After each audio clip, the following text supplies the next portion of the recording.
Muito bem, meus amigos, você que acompanha através das redes sociais, através da televisão, através do rádio, eu sou o jornalista Everaldo Fogaça. Está no ar o programa do Fogaça, o programa onde você tem espaço e tem voz. Lembrando que você pode mandar aí a sua pauta, os problemas que existem no seu bairro, na sua cidade, na sua localidade. Você de Cacoal, você de Presidente Médici, Ji-Paraná, Candeso, Jamari e Porto Velho. Mande o seu vídeo, preferência, mande ele na horizontal, ou seja, o celular deitado, aonde você grava o vídeo, mostra o problema, manda o nome do bairro, o nome da rua, o número e juntos a gente vai tentar resolver o seu problema. Está no ar o programa do Fogaça e começa com... Você está assistindo Programa do Fogaça, no oferecimento de site O Observador e Rádio Rio Madeira. Histórias marcadas pela dedicação ao serviço público e pelo compromisso com a sociedade rondoniense foram reconhecidas em uma sessão solene realizada em Ji-Paraná. A homenagem proposta pela deputada estadual Cláudia de Jesus reuniu autoridades e convidados no auditório do Ministério Público de Rondônia. O espaço ficou lotado de parentes e amigos que acompanharam de perto a cerimônia, que destacou profissionais que se dedicam ao serviço público e às iniciativas que impactam diretamente a população rondoniense. A sessão solene reconheceu representantes da segurança pública, da justiça e também da sociedade civil, que desenvolvem trabalhos relevantes no Estado. Entre as honrarias entregues está o título honorífico de cidadã do Estado de Rondônia, concedido à promotora de justiça Eiko Daniele Vieira Araque, em reconhecimento aos serviços prestados ao Estado de Rondônia. O reconhecimento de um trabalho, né, de toda uma equipe que vem junto e, acima de tudo, em casa, em Ji-Paraná e dentro do Ministério Público. Então, não teria oportunidade melhor e mais feliz para poder representar esse momento. Durante a cerimônia, policiais militares também foram homenageadas com a Medalha do Mérito Legislativo, concedido pela Assembleia Legislativa de Rondônia. Entre as profissionais reconhecidas estão Gisele Ferreira Xavier, Ivete Lobato Matoso, Jaqueline Salles de Alcântara Gama, Lindaiane de Almeida Santos e Marciel Macedo. Para quem recebeu a homenagem, é um momento de reconhecimento e também de responsabilidade. Momento de dedicação ao trabalho e ao serviço público que agora entram para a história institucional da Assembleia Legislativa do Estado de Rondônia. Dá aquele quentinho no coração porque você se sente feliz por saber que alguém está vendo, que tem alguém te homenageando, que o serviço que você faz é importante. Isso endossa e nos dá muito mais força para continuar prestando um excelente serviço. Um momento muito especial, principalmente nesse mês de março, que podemos ver onde a mulher ela consegue chegar aonde ela quiser. A sessão também reconheceu o trabalho de representantes da sociedade civil que atuam em projetos sociais e comunitários. Eles também receberam medalhas do mérito. Tainara Aguiar Sobreira Galvão, Sandy Carolina Pereira de Moraes. São pessoas que têm um trabalho extraordinário, né, de competência, transparência, dedicação. Esse espaço que nós ocupamos hoje é justamente também para isso. Reconhecer quem faz a diferença no dia a dia da nossa sociedade e que também tem essa luta no cotidiano pelo bem comum, pela justiça social, pela garantia de direitos. A sessão solene reforça o reconhecimento do parlamento rondoniense a profissionais que, por meio do trabalho e da dedicação, ajudam a construir uma sociedade mais justa e fortalecem as instituições públicas. Você está assistindo Programa do Fogaça, no oferecimento de site O Observador e Rádio Rio Madeira. Olá, a Agência Estadual de Vigilância em Saúde traz para você mais um Webdoc. Dessa vez, uma parte da história da hanseníase em Rondônia. De um lado, um passado, onde pessoas sofreram com o isolamento compulsório. Do outro lado, o presente, pessoas e instituições que juntos estão vencendo o estigma deixado pela doença. Você é o nosso convidado para assistir essa história. quando ele disse para mim que o mundo acabou, sabe? Eu tinha filho, marido, meus filhos pequenos, meu marido tinha casado fazia pouco tempo. Então aquilo para mim foi a pior coisa do mundo. Naquele tempo as pessoas isolavam as pessoas, né? Não podia ter comunicação, não podia viver junto, tinha 8 anos naquele tempo. Aí eu vivia com meu pai, só que meu pai, ele também separou da gente. Ele abandonou a gente. A história da hanseníase em Rondônia se entrelaça com a chegada da estrada de ferro Madeira-Mamoré em Porto Velho, episódio que impactou profundamente a saúde pública local. O cenário de sofrimento levou à criação de 2 instituições marcadas pela dor da separação, o Educandário Belisário Pena e a Colônia Jaime Abiantar. Os nomes Belisário Pena e Jaime Abiantar fazem alusão a 2 sanitaristas que estiveram no início do século XX aqui em Rondônia. Eles estavam pesquisando, ao longo da estrada de ferro Madeira-Mamoré, as doenças que estavam dizimando milhares de trabalhadores. O historiador Alípio Pinheiro relembra um capítulo marcante dessa história, a criação de um educandário para acolher filhos de pessoas internadas compulsoriamente por causa da hanseníase. Bom, aqui o ambiente era já conhecido pela Madeira-Mamoré como o bairro Triângulo.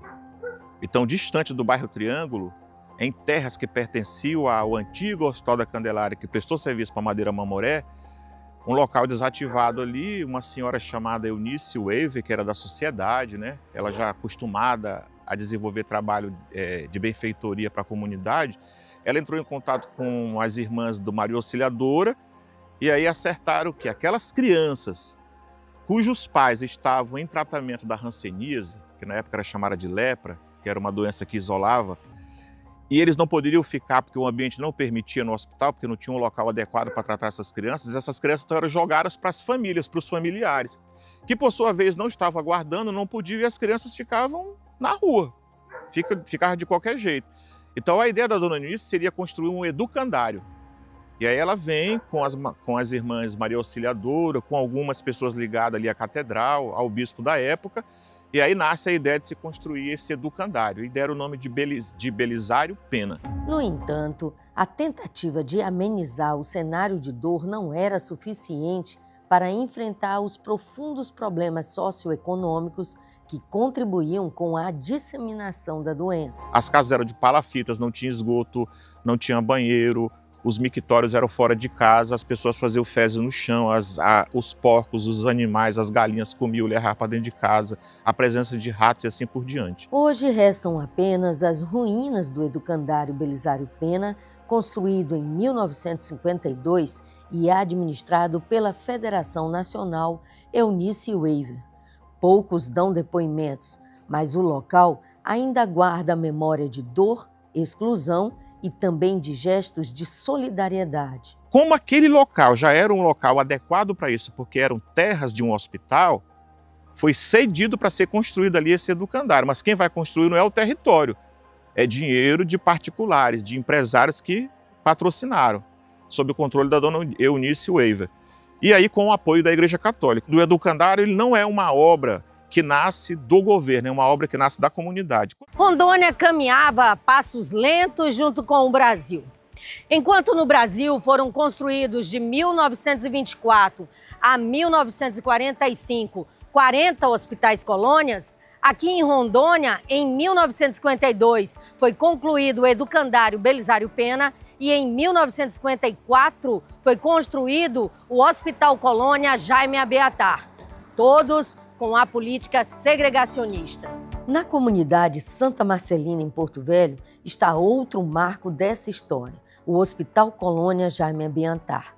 Inicialmente, suas casas abrigaram famílias japonesas, antes de receber os primeiros pacientes com hanseníase. Os primeiros moradores da colônia foram os japoneses que vieram nessa primeira migração. Esses ambientes foram emprestados às casas, não da frente, as casas aqui do fundo, aquele U de casas assim, ó, foram emprestados para os japoneses. Aí eles foram embora, depois foi se organizando, até que em 54 realmente vieram para cá os primeiros leprosos. Nos anos de 1950, em Rondônia, o isolamento compulsório era a principal resposta à hanseníase. Na década de 1970, com a chegada das irmãs Marcelinas, a história começa a mudar. Em 75, olha quantos anos depois, porque era isso aqui público, era do governo. Foi passando e cada vez decaindo mais. O padre José Sardo, que era quem dava uma assistência espiritual, ele acabou assumindo a administração para ver se conseguia contribuir para uma melhora. E acabaram assumindo essa missão. Então, foi essa passagem de uma administração pública para uma administração filantrópica. Com a Fundação Marcelo Cândia, o apoio aumentou. A Fundação Marcelo Cândia veio bem depois, sendo o empresário. A fundação é bem mais tardia. Marcelo Cândia é um empresário italiano, mas com um coração muito grande, que já se dedicava a instituições, dedicava os seus bens a instituições que atendiam, eles chamavam de leprosos, né? Aos leprosos. Então, um dia vindo para o Brasil, depois, em sendo necessário construir escola para as crianças com hanseníase que não podiam frequentar as outras escolas, e também era longe, né? Aí se começou com uma pequena escola aqui. E Marcelo Cândia daí ajudou a construir a segunda escola. Então, adotou o seu nome. Depois, quando da sua morte, aí foi fundada a Fundação Marcelo Cândia. Foi criada a Fundação Marcelo Cândia, que até hoje existe, mas ajudando outras obras, não mais aqui, né? Ajuda mais nos países onde há maior carência. Às margens da BR-364 ainda existem casas da antiga colônia, algumas habitadas. E na comunidade, um cemitério com cruzes guardam a memória daqueles que viveram o isolamento. Hoje, esse mesmo lugar abriga um complexo hospitalar moderno e humanizado. Acolhe não só pessoas vítimas da hanseníase, mas também aqueles que travam a dura luta contra a dor de uma doença. A médica epidemiologista Arlete Baldez lembra que a virada no combate à hanseníase veio com o melhor entendimento sobre a doença e com a poliquimioterapia. A hanseníase não se transmite rápido ou com muita facilidade de uma pessoa para outra. Quando a história começou a mudar? Começou a mudar com poliquimioterapia. O que é isso? É uma associação de medicamentos que, dado aos pacientes e por tempo, dependendo da forma clínica da hanseníase, o que a gente chama de pacientes paucibacilares e pacientes multibacilares. Então, pacientes que tomam essa associação de medicamentos curam.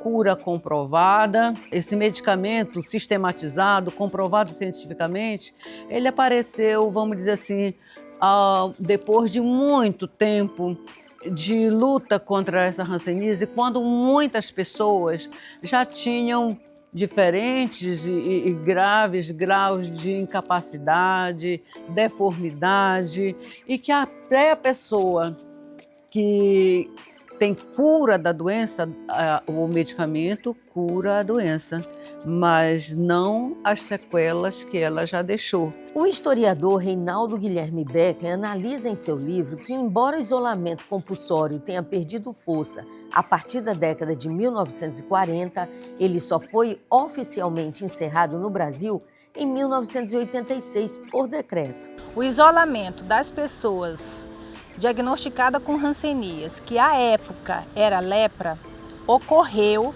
porque o tratamento era separar essas pessoas para conter a doença. Hoje, o tratamento é ambulatorial, dura 12 meses e tem cura. Agregado a esse tratamento, tem os grupos de autocuidado, muito importante para o cuidado dessas pessoas na corresponsabilização do tratamento da hanseníase. Mas somente na década de 90, a poliquimioterapia foi incorporada ao SUS. A poliquimioterapia, o acesso dela na saúde pública foi no começo da década de 90, quando ela foi incorporada no tratamento da hanseníase, os serviços públicos, capacitações e monitoramento dos casos e realmente comprovação de cura dos pacientes. Atualmente, a Agência Estadual de Vigilância em Saúde é uma entre as instituições que decidiram ir além do serviço de rotina.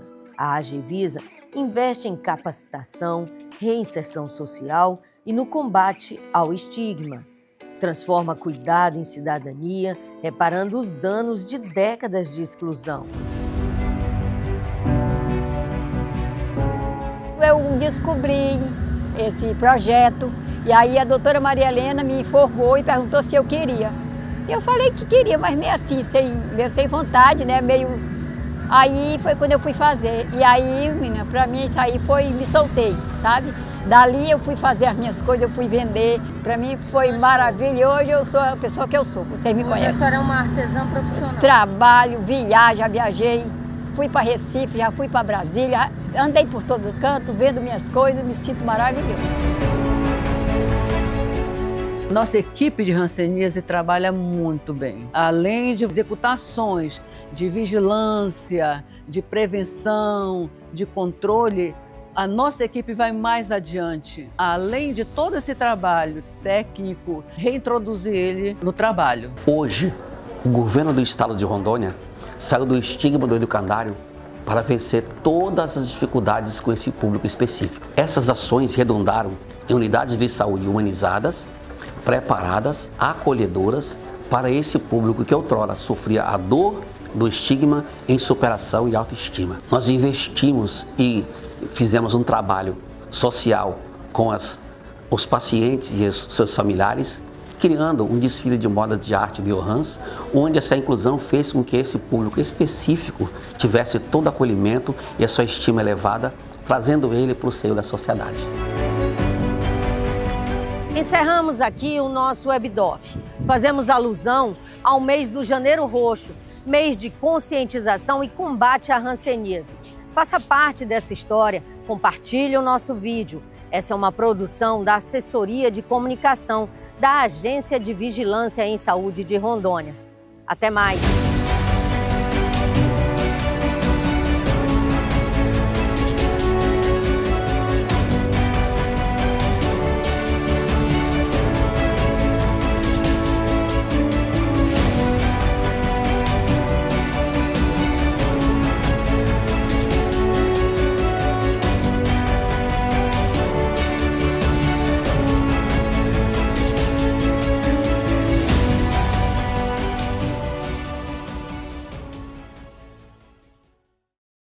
Você está assistindo Programa do Fogaça, no oferecimento de site O Observador e Rádio Rio Madeira.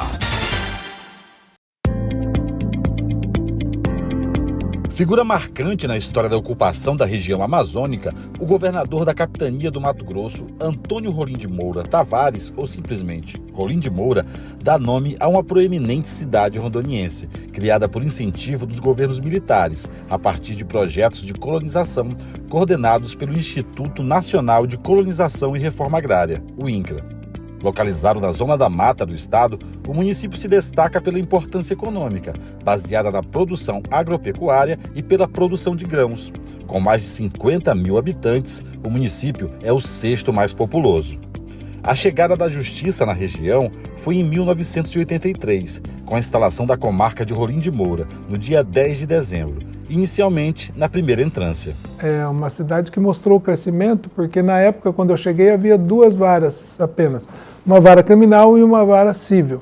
Eu fui para a vara criminal inicialmente. Rolim de Moura era uma das maiores comarcas do estado, porque abrangia inúmeros municípios, inclusive na questão eleitoral, eu também fui juiz eleitoral ali. e eu tive o privilégio de trabalhar com o saudoso desembargador Walter Waltenberg, que na época era juiz da vara civil e eu da vara criminal. Quando ele foi promovido a Porto Velho, eu pedi remoção para a vara civil. Então nós trabalhamos bastante ali junto e a equipe era fantástica, maravilhosa, a equipe de servidores. Eram todos muito engajados, né? E eu confesso para você que foi um dos momentos mais felizes da minha vida, foi trabalhar em Rolim de Moura. Quase 4 décadas depois, o desenvolvimento do município é evidente na infraestrutura e na economia. A demanda da justiça também cresceu e o volume de processos da comarca resultou na elevação à segunda entrância. Atualmente, são 4 varas, sendo 2 cíveis e 2 criminais, que realizam a prestação jurisdicional no município e no distrito de Nova Estrela. A Justiça de Rondônia avança na modernização de seus prédios para garantir a melhoria das condições de trabalho para os servidores e magistrados e um atendimento ao cidadão que procura a justiça para resolver os seus conflitos. Quem ingressou no Tribunal de Justiça há 10, 12, 15, 20 anos tem noção do quanto a instituição evoluiu, do quanto a demanda aumentou, do quanto as comarcas obtiveram significativo progresso, tanto em termos de acesso, em números processuais, acessibilidade, preocupação com o cidadão, meio ambiente, bem-estar, receptividade. Então, são diversos fatores que, durante esses quase 20 anos de Tribunal de Justiça, posso dizer o quanto a instituição evoluiu. Eu sempre digo que em cada lugar que você passa, você tem que procurar deixar o seu melhor. Procurar deixar a marca de um serviço bem prestado, procurar deixar a marca da instituição com, sobretudo, o respeito ao jurisdicionado, porque ele é nosso cliente, ele é o nosso destinatário dos nossos serviços. Todos esses colegas que estão aqui, eles contribuíram da forma que podiam, né? Porque a comarca de Rolim hoje, ela é tida como uma comarca de excelente trabalho, né? Aqui a comarca evoluiu bastante, mas tudo é esforço, não é só o esforço pela tecnologia, foi o esforço de cada colega desses aqui, que se empenham, né? Que dão de tudo para fazer com que a coisa funcione. Assim como as demais comarcas já contempladas, o Fórum de Rolim de Moura passará a homenagear membro da instituição, com relevante contribuição para a consolidação de uma justiça de excelência. O presidente do Tribunal de Justiça no biênio 2018-2019, o desembargador Walter Waltenberg Silva Júnior, cuja gestão teve como marca a inovação e a modernização de prédios. Lá em 1980, 90, quando o Dr. Walter foi juiz aqui na comarca, a gente já notava que o Dr. Walter era uma pessoa atemporal. A visão dele era muito além daquele tempo que a gente estava. Por quê? Porque naquela época, quando o vice-presidente era o Itamar Franco, eu lembro que o Dr. Walter redigiu uma carta direcionada a esse vice-presidente, solicitando a informatização da comarca, do Fórum de Rolim de Moura. Uma época em que o trabalho, nossa principal ferramenta de trabalho era uma máquina da datilografia Olivetti. E lá, já naquele tempo, o Dr. Walter já tinha essa visão. Então, nada mais justo essa homenagem do Fórum de Rolim de Moura hoje ser nome desembargador Walter Waltenberg Silva Júnior.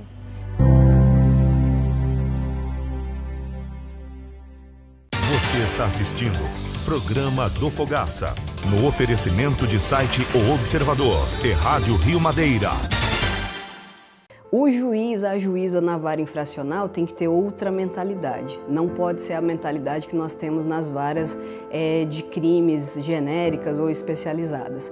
O objetivo central aqui é a educação, a conscientização, a finalidade pedagógica para que ele compreenda o que ele fez, entenda as consequências do que fez e, a partir disso, tenha uma oportunidade de não se envolver mais em nenhum outro ato infracional e nenhum crime.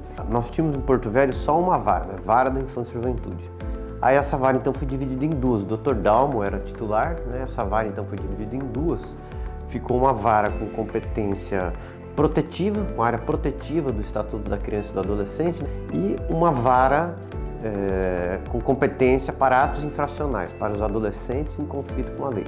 Então, de fato, conseguimos fazer uma reestruturação das unidades de internação. Esse trabalho em conjunto depois também com o Poder Executivo conseguimos construir a FEASE, né, que é a Fundação de Atendimento ao Adolescente, né, que não existia esse atendimento ao adolescente em cumprimento de medida em meio fechado, como a gente diz, né, ele é uma responsabilidade do Estado. E as unidades de internação de semi-liberdade, né, que cumprem essas medidas, elas sempre estavam indo de uma secretaria para outra, né, ou na Sejus, ou na Secretaria de Assistência Social. Essa vara infracional, da qual eu fui titular, né, ela também tinha competência para ações civis públicas, né, ações contra entidades que trabalhassem com esse público adolescente que tivessem por algum motivo não cumprindo as condições do Estatuto da Criança e do Adolescente. Por exemplo, uma unidade de internação que não estava cumprindo aquilo que deveria cumprir. Então o Ministério Público ou a Defensoria Pública podia ingressar com ações contra essas entidades. O núcleo psicossocial da vara infracional trabalha em 4 vertentes. A apuração de atos infracionais, ou seja, nós realizamos o estudo social e psicológico de adolescentes quando estão na fase de apuração do ato infracional. Na justiça restaurativa juvenil, que é um olhar diferenciado que a vara traz sobre o adolescente, em vez de ser aquela justiça que é retributiva, nós oferecemos esse momento de diálogo entre as partes para conversar sobre o que aconteceu e surgir juntos, né, uma solução de reparação desse dano, né, dentro do processo de ato infracional. Outra forma que trabalhamos é na parte de execução de medidas socioeducativas, do meio aberto e do meio fechado. Do meio aberto, nós acompanhamos como é que é realizada essa medida. Nós fazemos fiscalizações aos CREAS e também no meio fechado às unidades de internação de adolescentes, de semi-liberdade e de sentenciada. Esse trabalho que nós realizamos é uma forma de trazer o humano, né, de escutar a voz desse adolescente, de trazer para o processo e para a demanda judicial essa parte do adolescente como um ser em desenvolvimento, um ser que tem uma trajetória e que tem uma trajetória atravessada por muitas violações de direitos. Então, a função da medida socioeducativa, ela não é apenas de responsabilizar, mas também de garantir direitos.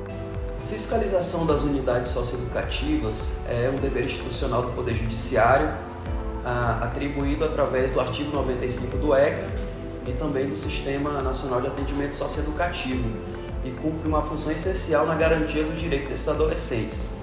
Muitos adolescentes ingressam no sistema socioeducativo vítimas de negligência por parte do Estado, da sociedade, muitos se encontram inseridos em famílias fragilizadas, e esse trabalho de fiscalização ele visa cumprir esse papel de cobrar desse Estado, como provedor da política pública, a prestação desse atendimento ao adolescente. Nosso dever é assegurar que esse Estado, através dessa atribuição preconizada na lei, garanta a esse adolescente as políticas públicas de inclusão, garantir a dignidade, a saúde, a profissionalização, a educação, de modo que esse adolescente seja potencializado durante o cumprimento da medida socioeducativa. O nosso objetivo é garantir que a execução da medida favoreça a reintegração social desse adolescente, promova a sua potencialização, que ele se reconstrua enquanto sujeito de direitos e regresse à sociedade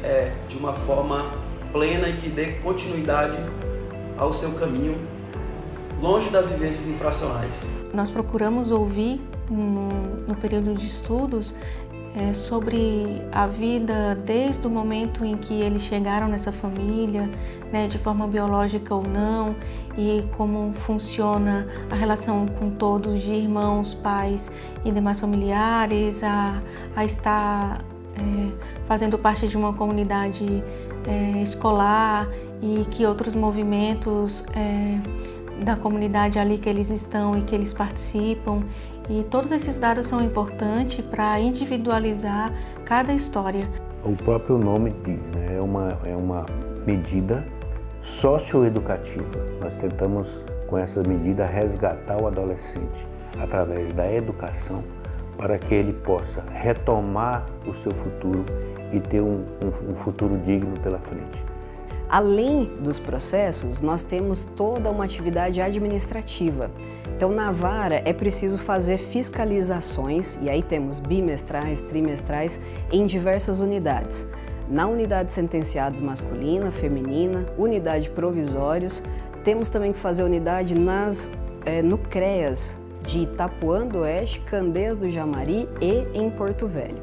Todas essas fiscalizações para garantir que o trabalho flua, que todas as medidas sejam fiscalizadas e os direitos fundamentais sejam garantidos.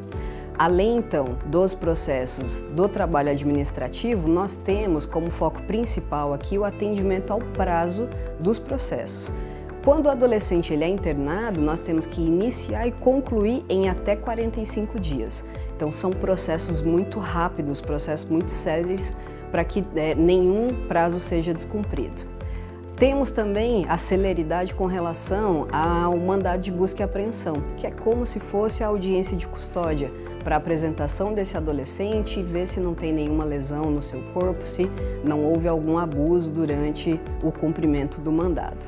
O nosso foco principal aqui é cuidar de todos os processos, dar atenção a todos os adolescentes para que ele compreenda o caráter pedagógico da medida.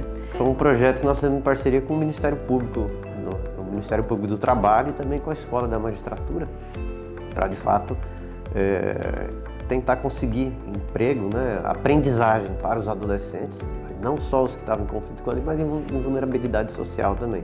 O tribunal, através do GMF, ainda mantém esse tipo de trabalho, visando preparar esses adolescentes para o trabalho, inseri-los no mercado de trabalho através de estágio inicialmente, posteriormente com carteira assinada nas empresas e também em estágios nos órgãos públicos, para que eles possam ter um caminho, ter uma luz no final do túnel.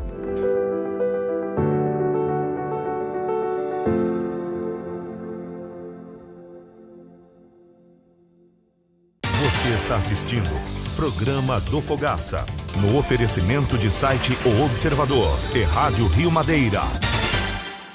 E chegou no ar o Programa do Fogaça. Agradecer as pessoas de Cacoal, de Presidente Médici, Ji-Paraná, Porto Velho e também através das redes sociais que vai para o mundo, aonde você tem acesso ao programa. Nós voltamos amanhã, se assim Deus nos permitir. Tchau, tchau.